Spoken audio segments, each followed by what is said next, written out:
Ready? Okay. What I'm presenting you today is the theory of music piracy. Okay. How I came upon this topic was, it was a little minor bet made between me and one of my fellow teammates, Cody Caglett. We made a bet that Drake's up-and-coming debut album, Thank Me Later, would outsell NSYNC's record-setting album, No Strings Attached, which was released in 2000. This bet was extremely unrealistic, but I didn't know at the time, man. I'm out of $50 because of it. What happened was, NSYNC's album sold over 2.1 million copies in the year 2000. Drake's Thank Me Later album is set to debut June 15th because it got pushed back from its main release date. And the thing is, Thank Me Later is going to come out in the year 2010, the year that we live in now. No Strings Attached came out in 2000 when music piracy was rare. It had just began. But now, music piracy is at an all-time high, and it begins to escalate more and more every day. What exactly is music piracy? Duke.edu defines music piracy as a general term referring to the illegal duplication and distribution of sound recordings comprised of four specific forms: bootleg recordings, counterfeit recordings, pirate recordings, and online piracy. The history of music piracy is amazing. Why is that? Because it started all with Napster. This was the original online music sharing service created by Sean Fanning in the June of 2009. What's so amazing about this is that Napster, even though it was a file sharing service, it was not free at all. So therefore there was no legal documentation, there was no lawsuits, everything was just free and went off the top of the bag. But what happened was, in 2001, the music industry filed a lawsuit against Napster because that's when Napster began sharing P2P. 2001 P2P is peer-to-peer sharing, which is, well, in Napster's eyes, what they did was a citizen will purchase an album or album cover or lyrics to an album, and then they will post them to the Napster site for personal gain. And then their other peer, that's why it's P2P, from peer-to-peer, second peer will make the purchase, and they will buy the tracks separately.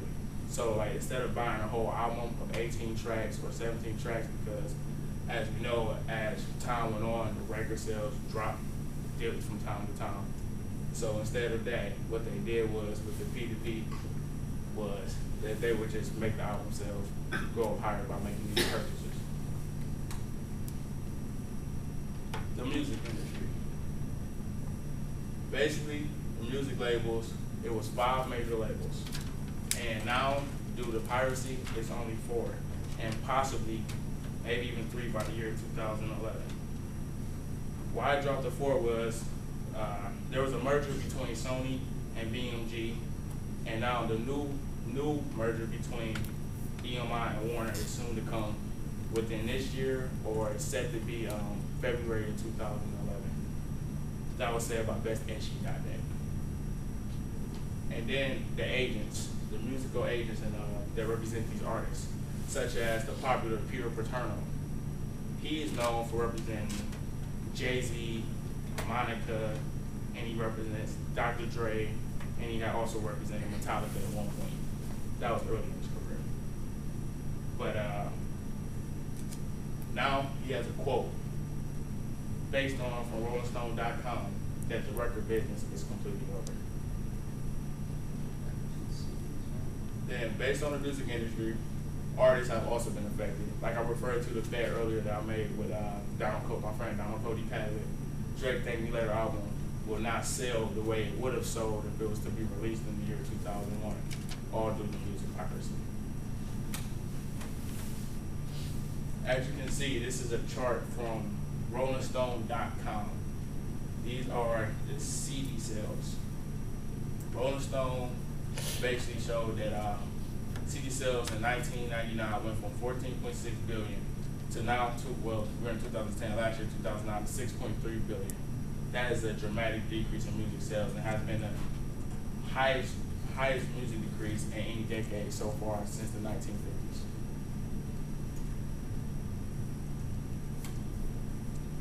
copyright infringement. The RIA is the Recording Industry Association of America. And this is who has been filing all these lawsuits against these kids and teens and parents, adolescents, adults, elderly. They've been filing all the lawsuits.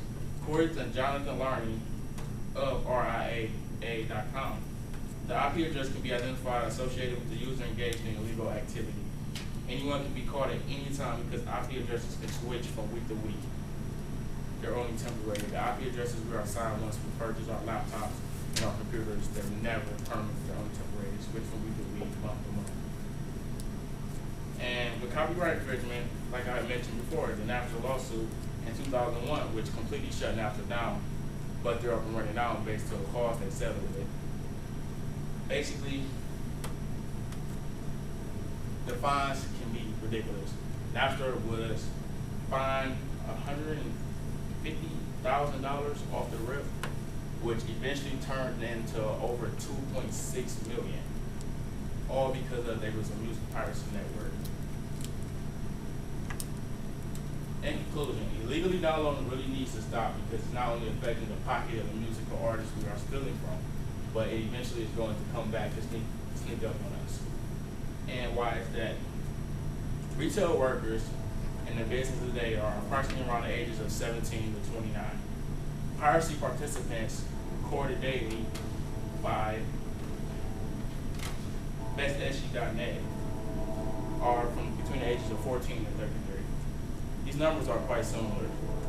So what's happening now is that, according to bestsg.net, over 52,000 retail workers have lost their jobs since 2006 due to the increase in piracy. These are the exact same age limits, the same kids that are applying for jobs are also downloading music, which in return could have cost them a job, not gonna lie. No one could have ever known. And according to RollingStone.com, there has been approximately 2,700 record stores closed in the past 4 years due to the uprising of music piracy.